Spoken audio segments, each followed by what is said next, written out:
पहले हिस्से में हम लोगों ने जो 2 पहले वीडियो शेयर हो चुकी हुई हैं प्लेलिस्ट में, उसमें हमने लीगल मैगज़ीन्स डिस्कस किए थे कि लीगल मैगज़ीन्स कौन कौन से हैं, क्या हैं, लातीनी ज़ुबान में होते हैं, शॉर्ट टर्मिनोलॉजीज़ होती हैं जो बड़े सिनेरियोज़ या केसेस को शॉर्ट टर्म में ये समराइज़ करके प्रेजेंट करती हैं। अब उसी का दूसरा हिस्सा यानी कि स्टैट्यूट इंटरप्रिटेशन को आज हम डिस्कस करेंगे। और अगर आप में से किसी को लीगल मैगज़ीन्स में से कोई भी चीज़ समझ नहीं आती, उसकी फ़र्दर एक्सप्लेनेशन रिक्वायर्ड है, तो आप रेलिवेंट वीडियो के डिस्क्रिप्शन सेक्शन में जाएंगे, वहाँ पे व्हाट्सएप ग्रुप मौजूद है। व्हाट्सएप ग्रुप में जाएं, एडमिन को आप कांटेक्ट करें और आपको हर किस्म की इंफॉर्मेशन प्रोवाइड की जाएगी। चलें बढ़ते हैं नेक्स्ट स्टैट्यूट इंटरप्रिटेशन की तरफ। स्टैट्यूट इंटरप्रिटेशन होता क्या है? The term interpretation means to give meaning to, यानी किसी भी चीज़ को बामानी बनाना या मानी देना या किसी भी चीज़ से मानी अक्स करने को हम कहते हैं इंटरप्रिटेट करना या इंटरप्रिटेशन। और स्टैट्यूट की मानी क्या है? Written law. कोई भी कानून जो लिखा पढ़ा हमारे पास मौजूद है उसको हम क्या कहते हैं? स्टैट्यूट। ठीक है। अब ये स्टैट्यूट कौन कौन से लॉज हमारे पास हो जाते हैं? जैसे ज़ाब्ता फौजदारी है, CRPC, ठीक है, PPC है, ताज़ीरात पाकिस्तान, ATA है हमारे पास, एंटी टेररिज्म एक्ट या इंसदाद दहशतगर्दी एक्ट, इसी तरह फॉरनर्स एक्ट है, पैमरा लॉ है, पैरा लॉ है, दिस दैट, जितने भी लॉज हमारे पास जो लिखी पढ़ी किताबी शक्ल में हैं उनको हम स्टैट्यूट कहते हैं। ठीक है। Interpretation of statutes is a process by which courts determine the meaning of a written law a statute to apply it to a specific legal situation. कोई भी हमारे पास कानूनी एक हालात व वाक़यात बन जाते हैं, कोई वक़ूआ ऐसा हो जाता है जिसमें हमें किसी किस्म की कानूनी मदद दरकार होती है या कानूनी सूरत हाल बन जाती है, तो वहाँ पे हम क्या करते हैं? इंटरप्रिटेशन ऑफ स्टैट्यूट्स का इस्तेमाल करते हैं। ये एक ऐसा प्रोसेस है जिसमें अदालतें जो लिखा पढ़ा लॉ है उसके मखसूस मानी अक्स करती हैं, सिचुएशन के हिसाब से रेलिवेंट मीनिंग निकाल कर उसको डील करती हैं। Governmental power has been divided into 3 wings. जो हमारी हुकूमती कह लें इख्तियारात हैं उसको 3 हिस्सों में डिवाइड किया गया। अब वो 3 हिस्से कौन कौन से? सबसे पहला है हमारे पास द लेजिस्लेचर, ठीक है, अदालत या इंसाफ का सेटअप। द एग्जेक्टिव कौन होते हैं? जो कि निज़ाम हुकूमत का चला रहे होते हैं। और तीसरा है द जुडिशरी। ठीक है। लेजिस्लेचर में हमारे पास आ जाता है पार्लियामेंट, ठीक है, नेशनल असम्बली, पार्लियामेंट में फिर आगे 2 हिस्से नेशनल असम्बली और सेनेट जो कि कानून साजी करते हैं। फिर एग्जेक्टिव आ जाता है। एग्जेक्टिव कौन है हमारे पास? जैसे प्राइम मिनिस्टर हो गया, स्टाफ हो गया, वुज़रा हो गए, जो कि उस सिस्टम को चला रहे हैं। फिर तीसरा जो पिलर आ जाता है या तीसरा जो विंग आ जाता है दैट इज़ जुडिशरी। जुडिशरी क्या? अदालती निज़ाम हमारा। Interpretation of statutes to render justice is the primary function of the judiciary. ठीक है। हमारे पास जो जुडिशरी है या अदालती निज़ाम है, ये जो हमारा तीसरा विंग है किसी भी हुकूमत को चलाने वाला, उसका सबसे मेन काम क्या है कि उसने जस्टिस प्रोवाइड करना है। किसकी बुनियाद पर? Interpretation of statutes. कानून को समझ कर उसके मानी रेलिवेंट सिचुएशन के हिसाब से अक्स करके उसने जस्टिस या इंसाफ की फ्राहमी को यकीनी बनाना है। It is the duty of the court to interpret the act and give meaning to each word of the statute। ठीक है। ये अब किसकी जिम्मेदारी है जनाब? अदालतों की जिम्मेदारी है कि वो हर किस्म का एक्ट, किसी भी किस्म का कानून, एक्ट, स्टैट्यूट जो लिखी पढ़ी हालत में हमारे पास मौजूद है उसको इंटरप्रेट करे, ठीक है, उसको उसकी मीनिंग निकाले, उसकी समरी क्रिएट करे और उसके हर एक लिखे लफ्ज़ को कोई ना कोई मानी दे। The most common rule of interpretation is that every part of the statute must be understood in a harmonious manner by reading and construing every part of it together। सबसे इम्पॉर्टेंट पार्ट क्या है जो आप मानी देते हैं किसी भी लॉ को या लीगल स्ट्रक्चर को या किसी भी एक्ट को? जब आप मानी देते हैं उसमें सबसे अहम चीज़ क्या है कि वो हारमोनियस होना चाहिए, ठीक है, वो यकजान होना चाहिए, वो एक फ़्लो में चलना चाहिए। ये नहीं है कि एक बात इधर से पकड़ी दूसरी बात उधर से पकड़ी, उसमें एक बाकायदा फ़्लो होना चाहिए।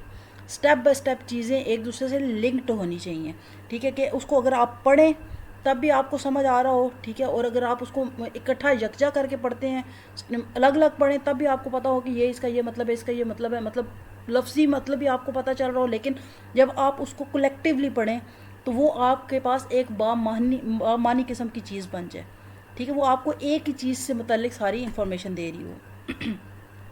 अब एम एंड ऑब्जेक्टिव क्या है स्टैट्यूट इंटरप्रिटेशन का?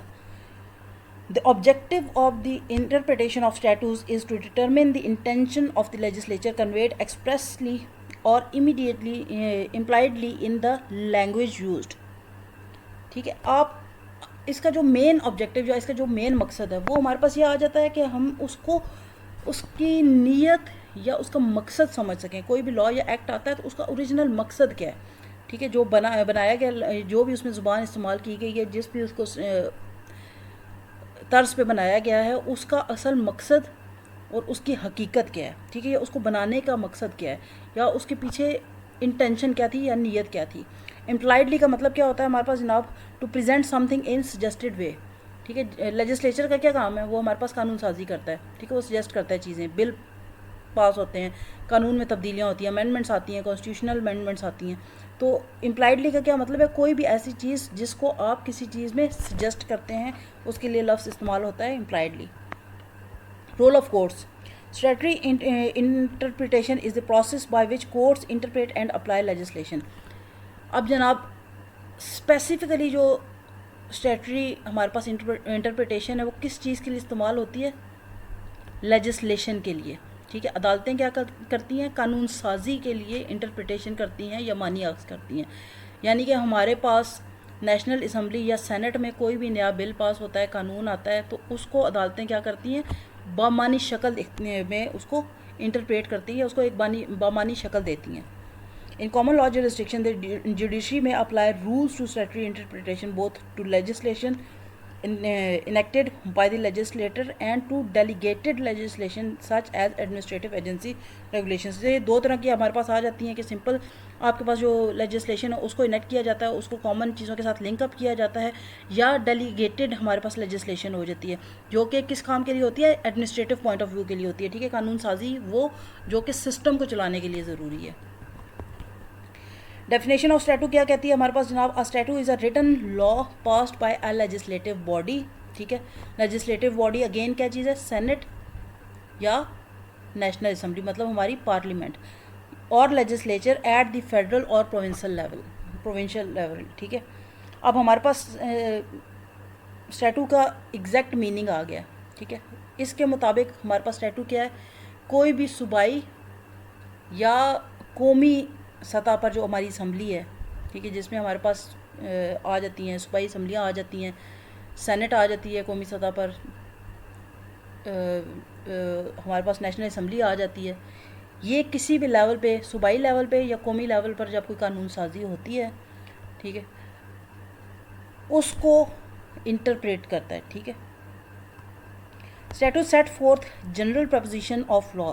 A statute may prohibit a certain act, direct a certain act, make a declaration, ठीक है। अब स्टैटू क्या करता है, वो हमारे पास एक प्रोपोजिशन ऑफ लॉ देता है हमारे पास के, उसका जनरल एक मानी प्रोवाइड कर देता है।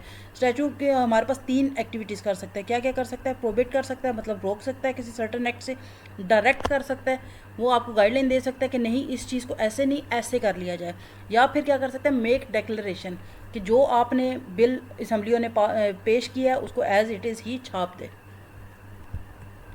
Statues set for general proposition of law that courts apply to specific situation, ठीक है। स्टैटूस क्या होते हैं, वो एक जेनेरिक चीज़ होती है जो कि अदालतें मखसूस मौके के मौके पर उसको इस्तेमाल करती हैं या उसकी इम्प्लीमेंटेशन करती हैं या उसका रेलिवेंट यूज़ करती हैं। रीडिंग द स्टैटूट, स्टैटू को पढ़ने का तरीका कार क्या है जनाब, the language of the text of the statute serves as the starting point of any inquiry into the its meaning, मतलब ये इंक्वायरी का आगाज़ हमारे पास इससे होता है, ठीक है। To properly understand and interpret a statute one must read the text closely, keeping in mind the initial understanding of the text may not be the only plausible interpretation of the statute or even the correct one। अब वो कहते हैं कि जनाब अगर original आपने किसी भी लॉ या कानून या स्टैटू का मतलब समझना है तो ये नहीं है कि आपने उसका प्रीफेस पढ़ लिया, आपने उसका इब्तदाइया पढ़ लिया, आपने उसका आगाज़ पढ़ लिया तो आप कहें कि बस भाई यही चीज़ है जो समझ आ गई है। आपको क्या करना है कि आपको उसको वर्ड बाय वर्ड जितना भी लिखा हुआ टेक्स्ट है, जितनी भी लिखी हुई चीज़ें हैं, उसको आपने वर्ड बाय वर्ड पढ़ना है और स्टार्ट से लेके एंड तक चीज़ों को लिंक अप करके समझना है, ठीक है। क्योंकि ज़रूरी नहीं है कि जो इब्तदाइया में आपको एक चीज़ समझ आ जाती है स्टैटू का एग्जैक्टली वही मतलब हो, स्टैटू के मल्टीपल मीनिंग्स भी हो सकते हैं।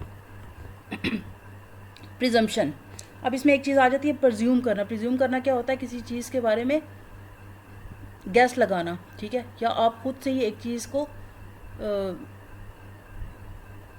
एज्यूम कर लेते हैं या खुद साख्ता कर लें या खुद से सोच ली गई चीज़। A legal presumption is a conclusion based upon a particular set of facts. Legal presumption क्या होती है हमारे पास, किसी भी चीज़ के बारे में हम एक नतीजा अक्स करते हैं, क्यों अक्स करते हैं, वो एक पर्टिकुलर सेट ऑफ फैक्ट्स, ठीक है, एक मखसूस किस्म के हकायक पर मबनी हम प्रिजम्पशन करते हैं। ये तो नहीं हो सकता ना कि हम कहें कि भाई उसने बंदा मार दिया और हम चुप करके मान लें, ठीक है। हम ये देखेंगे हाँ भाई उस जगह पे वो बंदा मौजूद था, जब कत्ल हुआ वहाँ पे वो मौजूद था, उसके कपड़ों पे खून के धब्बे मौजूद थे, उसके पास से आला कत्ल बरामद हुआ है, या आला कत्ल जो बरामद हुआ है उस पर उसके फिंगरप्रिंट्स थे, या आला कत्ल कहीं पे उसके पास देखा गया। हम लोग क्या करते हैं कि रेलिवेंट फैक्ट्स, हकायक जो इर्द गिर्द के होते हैं उनको जमा किया जाता है और उसकी बेसिस पे प्रिज्यूम कर लिया जाता है, ठीक है। कंक्लूजन जितना भी बनता है या किसी भी चीज़ का नतीजा उसकी बेसिस पर अक्स किया जाता है। Combined with the established laws, अब ये जो हमारे पास होती है प्रिजम्पशंस, इनको हम स्टैटू प्रिजम्पशंस होती हैं वो एस्टैब्लिश्ड लॉज के साथ हम उनको लिंक करते हैं और लॉजिकल रीजनिंग के साथ लिंक करते हैं कि मंतक उसके बारे में क्या कहती है। और हमारे जो लिखे पढ़े लॉज हैं जैसे कि ज़ाब्ता फौजदारी, CRPC, दिस एंड दैट, जो पुराने कानून चल रहे हैं उनमें उसके बारे में क्या हुक्म है। It is a rule of law which allowing a court to assume a fact is true until it is rebutted by the greater weight of the evidence against it. ये हमारे पास क्या है जी कि इसके ज़रिए कोर्ट एक फैक्ट को assume करती है, ठीक है, और कहती है कि यही हर हाल में हमारे पास ठीक है क्योंकि उसकी तरफ ज़्यादा झुकाव जा रहा है, ठीक है, या हमारे पास जो शवाहिद मौजूद हैं उनका झुकाव उसी चीज़ की तरफ है जिसके बारे में हम लोग प्रिज्यूम कर रहे हैं। In the law of evidence, कानून शहादत, a presumption of a particular fact can be made without the aid of proof in some situations, ठीक है। कुछ कानून शहादत कुछ जगहों पे ऐसी भी हमें छूट दे देती है कि हम लोग बग़ैर पूरी सिचुएशन जाने भी हम लोग नतीजा अक्स कर लेते हैं। The invocation of presumption shift the burden of proof from one party to the opposing party in a court trial, ठीक है। बर्डन प्रूफ, बारे सबूत, कि कौन साबित करेगा कि ये जुर्म हुआ था या ये जुर्म नहीं हुआ था, ठीक है। इस चीज़ को हम कहते हैं बर्डन ऑफ प्रूफ, कि साबित करने वाली पार्टी कौन सी। अब ये कहते हैं कि जनाब साबित करने वाली, ये अदालत पे डिपेंड करता है, अदालत बर्डन ऑफ प्रूफ किस पे डालती है, ठीक है। वो ए पार्टी पे उनको कहती है कि तुमने बर्डन ऑफ प्रूफ देना है, मतलब तुमने बारे सबूत देना है, तुमने बताना है कि किस वजह से कौन सा शख्स गिल्टी है।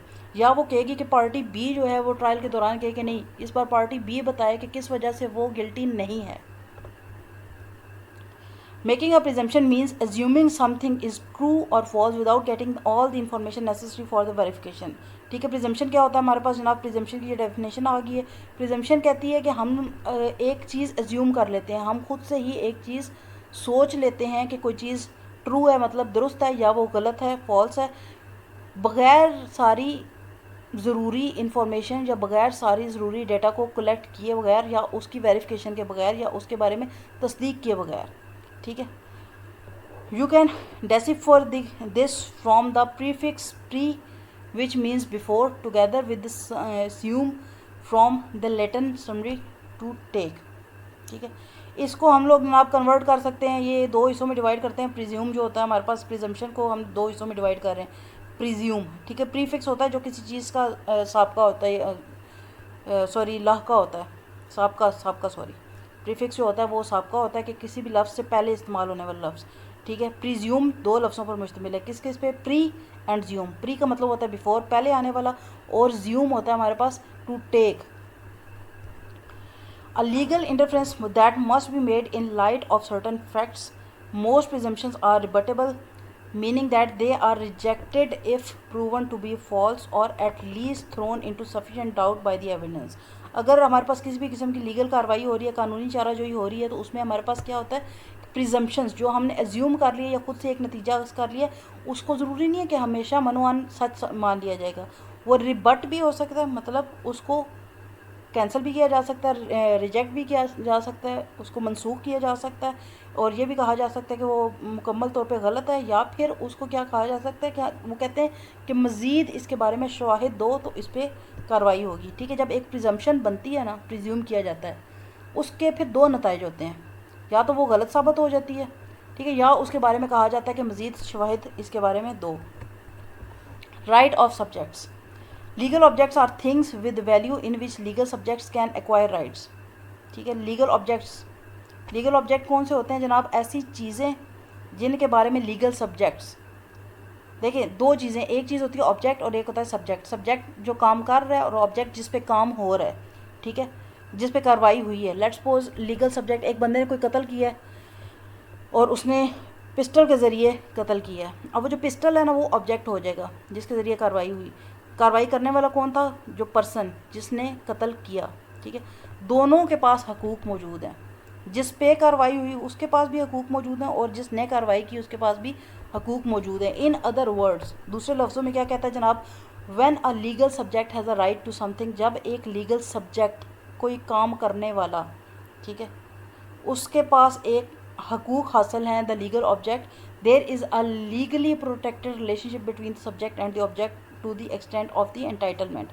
सब्जेक्ट और ऑब्जेक्ट जो होते हैं वो हमेशा एक दूसरे से इंटर रेलिवेंट होते हैं, उनका हमेशा एक दूसरे से कोई ना कोई ताल्लुक़ होता है, एक दूसरे से लिंक्ड अप चीज़ें होती हैं। Rights of subjects, the subject of law is necessary element of the legal relations in all branches of law. Subject जो है वो सबसे इंपॉर्टेंट चीज़ होती है, जिस पे केस है ना वो सबसे इंपॉर्टेंट चीज़ है।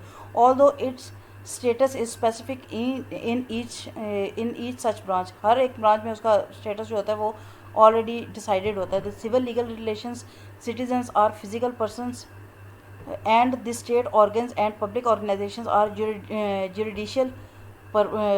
जुरिडिकल पर्सनस, ठीक है। अब हमारे पास ये क्या कह रहा है? सब्जेक्ट्स कौन कौन सी चीज़ें हो सकती हैं?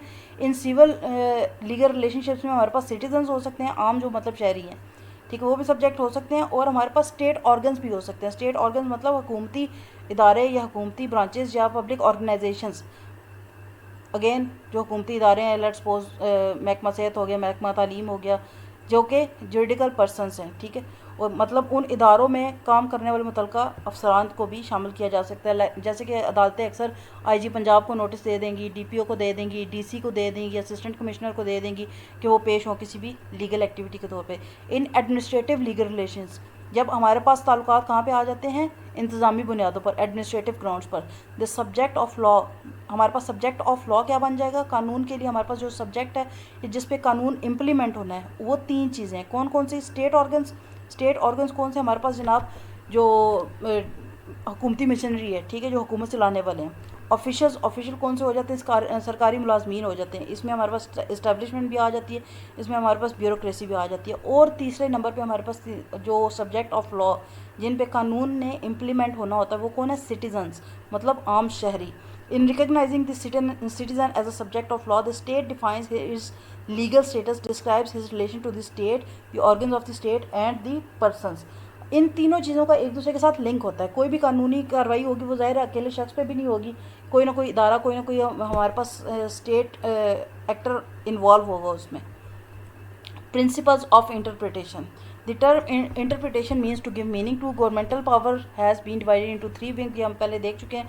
लेजिस्लेचर होता है, लेजिस्लेचर कौन होता है जनाब हमारे पास? ये हमारे पास आ जाती है नेशनल असम्बली और सेनेट, ठीक है। द एग्जेक्टिव जो कि हुकूमत चलाने वाले होते हैं, prime minister, president, this and that. And the judiciary मतलब अदालतें। Interpretation of statutes to render justice is the primary. अच्छा, ये हम लोग ऑलरेडी ये चीज़ डिस्कस कर चुके हैं कि जुडिशरी का जो मेन मकसद होता है वो क्या है? हमारे पास कानून को इंटरप्रेट करना या उसको बामानी बनाना, ठीक है। Object, the object of interpretation of statutes is to determine intention of the legislature conveyed expressly और impliedly in the language used, ठीक है। किसी भी लैंग्वेज में, किसी भी किस्म की कोई भी ज़ुबान जो इस्तेमाल हुई हुई है उसमें लेजिस्लेचर का मेन मकसद क्या था? जो ऑब्जेक्ट है वो कहना क्या चाह रहा है कि भाई इस पर क्या कार्रवाई करनी है और कैसे करनी है। The process of statute making and the process of interpretation of statutes are two distinct activities.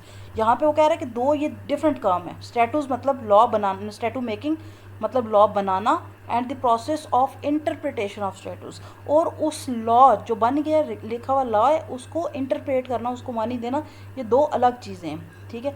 मतलब लेजिस्लेटर क्या करता है हमारे पास? लेजिस्लेचर या हमारे पास ये असम्बलीज जो हैं नेशनल असम्बली, सेनेट, ये क्या करती है? ये स्टैटू मेकिंग करती है, ठीक है, ये हमारे पास लॉ बनाती है, ये कानून साजी करती है, लेकिन अदालतें क्या करेंगी? उसकी इंटरप्रिटेशन करेगी, उसको बामानी शक्ल देंगी, ठीक है। ये दो अलग काम है और दो अलग लोग इसको करते हैं। The supreme court of Pakistan has time and again held that if two interpretations are possible of the same statute, the one which validates the statute must be preferred. अगर किसी भी किस्म के लिखे पढ़े लॉ के दो मतलब निकलते हों, तो वो जो उस वक्त जो वैलिड चल रहा है ना, जो चीज़ उस वक्त उस पर फिट आती है, तो उसको अहमियत दी जाएगी, उसको प्रेफर किया जाएगा। Purpose of interpretation of statutes. The purpose of interpretation of statutes is to help the judge to ascertain the intention of the legislature.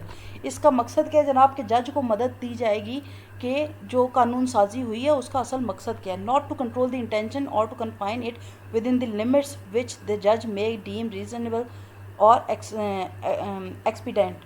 अच्छा, अब ये चीज़ बड़ी समझने वाली चीज़ है। कानून साजी कौन करेगा? हमारे पास हमारे हाउसेस करेंगे, ठीक है। Upper house, lower house, senate और पार्लियामेंट ये कानून साजी करेंगे, ठीक है। सॉरी, नेशनल असम्बली और सेनेट ये कानून साजी करेंगे। जजेस का या अदालतों का ये काम नहीं है कि वो कानून साजी करती रहें या उसमें वो ये कहें कि ये करो और ये ना करो, ठीक है। उनका सिर्फ ये काम है कि वो उस कानून को हतमी शक्ल देंगे और उसको बामानी बनाएंगे। Kinds of interpretation, there are generally two kinds of interpretation. कोई भी हमारे पास लॉ आता है, लिखा पढ़ा कानून आता है, तो उसकी दो इंटरप्रिटेशन होती है, मतलब उसके दो तरह के मानी हो सकते हैं। एक लिटरल इंटरप्रिटेशन होती है, मतलब हर्फ ब हर्फ, ठीक है, और दूसरी हमारे पास आ जाती है लॉजिकल इंटरप्रिटेशन, ठीक है। हर चीज़ के ना दो मानी हो सकते हैं। एक ये है कि उसका लफ्ज़ी मानी क्या है, और दूसरा ये कि उसका मतलब क्या था, ठीक है, उसके पीछे लॉजिक क्या है, उसके पीछे मंतक क्या है। Literal interpretation, giving words their ordinary and natural meanings, ठीक है, लफ्ज़ों को जो उसका लफ्ज़ी तर्जमा है वो हमारे पास लिटरल इंटरप्रिटेशन हो जाती है। Courts are not allowed to modify the language of the law. अदालतों को ये हक हासिल नहीं है, जैसे पहले कहा, कि वो जो कानून की ज़ुबान है उसमें किसी किस्म की रद्दो बदल करें, ठीक है। And if the meaning is clear and unambiguous, unambiguous मतलब बग़ैर किसी शकूक व शुबहात के है, ठीक है, मतलब क्लियर है बिल्कुल और बगैर किसी शक शुबे के है, तो effect should be given to the provision of the statute whatever may be the consequences, तो उसको लीगल एक स्टेटस दे देना चाहिए। The idea behind such a principle is that the legislature being the supreme law making body must know what it intends in the words of the statute, ठीक है। Literal meaning में क्या कहा जाता है जनाब, कि जो हमारे पास लेजिस्लेचर है, ठीक है, पार्लियामेंट जो है हमारे पास, उसको पता होना चाहिए कि वो करना क्या चाह रहे हैं, उनका मकसद क्या है, वो उन्होंने एक सर्टन लॉ बनाया क्यों है, ठीक है। उसका हर्फ ब हर्फ जो चीज़ है उसके बारे में भी उनको बाकायदा मालूमात या जानकारी होनी चाहिए। Literal interpretation, the bare words of law must be constructed to get the meaning of the statute and one need not probe into the intention of the legislature, ठीक है। जो हमारे पास कानूनी इदारे हैं, ठीक है, ये कोर्ट्स हैं, ये जजेस हैं, उनका ये काम नहीं है कि वो किसी की नीयत, या हमारे पास जो कानून साजी करने वाले इदारे हैं उनकी नीयत को जज करना शुरू कर दें। उनका सिर्फ ये काम है कि वो लफ्ज़ी उसके मतलब पे रहें और उससे मानी अक्स करें। The elementary rule of construction is that the language must be constitute in its grammatical and literal sense. देखिए, हर एक ज़ुबान के कुछ होते हैं, क़वायद व ज़वाबित होते हैं, ठीक है। इसी तरह लीगल टर्मिनोलॉजीज़ या हमारे पास जो लॉ की किताबें हैं वो भी एक सर्टन लैंग्वेज में आती हैं। हमने पहले लीगल मैगज़िन्स पढ़े हैं, वो लीगल मैगज़िन्स के वो कानून की ज़ुबान है, ठीक है। हमारे पास मेन चीज़ ये आ जाती है कि सबसे अहम रूल जो है वो ये है कि क़वायद व ज़वाबित, मतलब कानूनी क़वायद व ज़वाबित को मद्देनज़र रखते हुए, कानूनी ज़ुबान के क़वायद व ज़वाबित या उसकी ग्रामर को मद्देनज़र रखते हुए हमारे पास कोई भी किसी भी किस्म का स्टैटू बनाया जाना चाहिए। गोल्डन रूल क्या है जनाब? यहाँ पे एक सुनहरी असूल आ जाता है, वो क्या कहता है? The golden rule is that the words of the statute must prima fascia. ये प्राइमा फेशिया क्या था हमारे पास? ये हमारे पास लीगल मैगज़िन था जो हमने पहले वाली वीडियोस में पढ़ा है, ठीक है। Based on first impression, prima fascia क्या है? जो फर्स्ट इंप्रेशन बनता है। Be given the ordinary meaning, ठीक है जनाब। सबसे पहले क्या है, जो फर्स्ट इंप्रेशन है उसके हिसाब से आपने उसको मानी देना है। This interpretation is supreme and is called the golden rule of interpretation. The golden rule is that the words of the statute must prima fascia, ठीक है। उसके बाद हमारे पास इसका सेकंड पॉइंट आ जाता है, the golden rule permits the courts to depart from the plain meaning rule of the meaning leads to the consequences it considers to be absurd और एम्बिगस। जिस जहाँ पे उनको किसी किस्म का लगता है कि ये बेमान, डिपार्ट मतलब होता है लीव या गेट रिड ऑफ, या मतलब किसी से छुटकारा हासिल कर लेना, ठीक है। अगर कहीं पे लगता है कि उसका सीधा साधा जो मतलब है वो हमारे उस मकसद को पूरा नहीं कर रहा है जिस मकसद के लिए लॉ बनाया गया है, मतलब वो एब्सर्ड है, मतलब बेमानी है, या एम्बिगुअस है, मतलब शकूक शुबात वाला है, तो उसको वो बामानी कन्वर्ट कर देगा, ठीक है।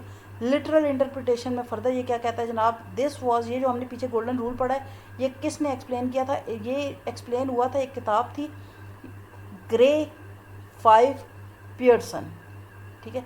1857 में एक किताब आई थी, उसमें लॉर्ड वेंसली वेडले ने एक बात कही थी। उसने क्या कहा था जनाब, इन कंस्ट्रक्टिंग स्टैटूज, कोई भी कानून बनाते हुए the grammatical and ordinary sense of the words is to be adhere to, कि जो हमारे पास आ जाते हैं ना, जो ग्रामर है, ठीक है, या जो आम फहम अल्फाज हैं किसी भी ज़ुबान में, लीगल ज़ुबान की यहाँ पे बात हो रही है, वो कहता है कि उसी के साथ आपने एडहेयर टू रहना है, मतलब स्टिक टू रहना है, मतलब उन्हीं को फॉलो करना है, unless that would lead to some absurdity, तब तक के आपने वही अल्फाज इस्तेमाल करने हैं जब तक कि वो आपके पास किसी किस्म की बेतुकी बात ना बन जाए, मतलब वो उन्हीं अल्फाज का इस्तेमाल आपको किसी ऐसी सिचुएशन में आप साझे जो कि आपके पास एब्सर्ड लगती हो, मतलब बेतुकी लगना शुरू हो जाए, और सम repugnance or inconsistency with the rest of the instrument, in which case the grammatical and ordinary sense of the words may be modified, जहाँ पे हमारे पास absurdity आ जाती है, repugnance आ जाता है, या inconsistency आ जाती है, मतलब उनका आपस में तजाद आ जाता है, ठीक है, वो हमारे पास गैर मंतकी बन जाती हैं, या वो आपस में एक दूसरे के साथ लिंक अप नहीं हो रही, तो वहाँ पे आप उन अल्फाज को थोड़ा बहुत रद्दोबदल कर सकते हैं, so as to avoid the absurdity and inconsistency but not further. मतलब इसके अलावा जब तक आपके पास वो गैर मंतकी ना बन रही हो तो आप इसमें तब्दीलियाँ नहीं ला सकते, आपने क्या करना है, ओरिजिनल ग्रामर और ओरिजिनल जो हमारे पास हरूफ हैं उन्हीं के साथ रहना है। According to the fundamental principles of the construction, the statute must should be read as a whole, statute क्या कानून क्या हमारे पास, उसको आपने पूरे का पूरा पढ़ना है, देन चैप्टर बाय चैप्टर, ठीक है, सबसे पहले आपने पूरा पढ़ना है, फिर आपने उसको एक एक मजमून के हिसाब से या चैप्टर बाय चैप्टर उसको पढ़ना है और समझना है, और उसके बाद सेक्शन बाय सेक्शन पढ़ना है, और उसके बाद हर्फ बाय हर्फ भी समझना है। Exceptions to the literal interpretation. Generally, a statute must be interpreted in its grammatical sense, but under the following circumstances, it may not be possible.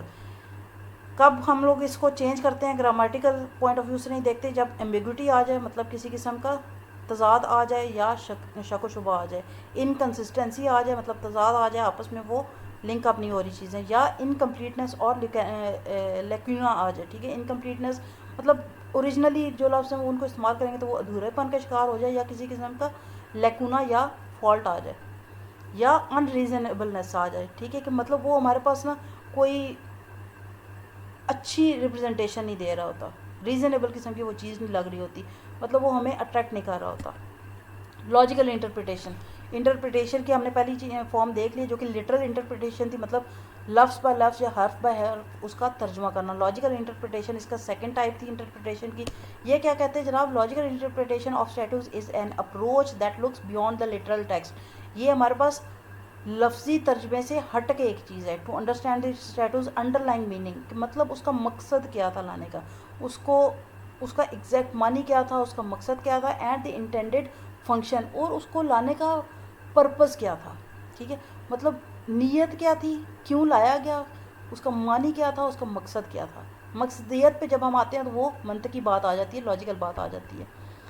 It involves analysing the historical context, ये मतलब क्या करता है, ये तारीखी उसका पहलू भी देखता है। Comparing this statutes to other laws, ये लॉजिकल जब बात आती है तो हम लोग उसको दीगर मौजूदा जो कवानीन है उसके साथ भी उनको लिंक अप करके उसके साथ मुवाजना करके देखते हैं। एंड कंसिडरिंग सोसाइटल नीड्स, और उससे भी इंपॉर्टेंट चीज़ क्या है कि हम लोग मुआशरती जो रिक्वायरमेंट्स होती हैं या माशरे के जो उस वक्त ये ज़रूरियात होती हैं उनको मद्देनज़र रखते हुए उस लॉ को बनाया जाता है, ठीक है।